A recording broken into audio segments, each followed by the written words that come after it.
शिवजी खेतवा जे लई के बटोहिया अन उपजाई देती है। शिवजी खेतवा जे लई के बटोहिया अन उपजाई देती हो।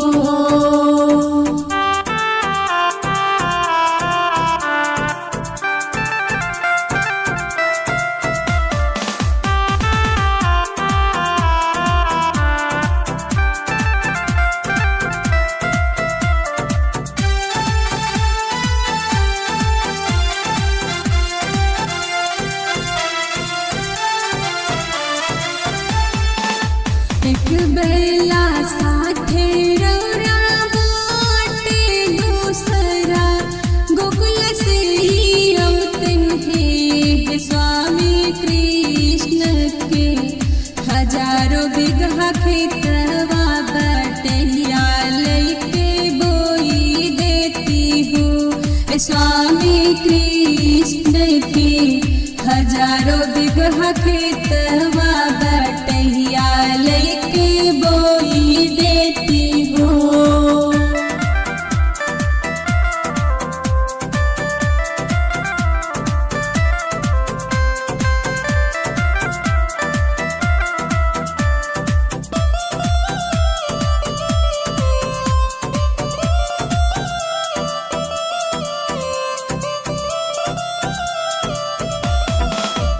कितना बचन सुनी भोला जी बस हवा सवार भैले हो। भोला चले भैले जसोदा दुअरिया गोकुला नगरिया हो। भोला चले भैले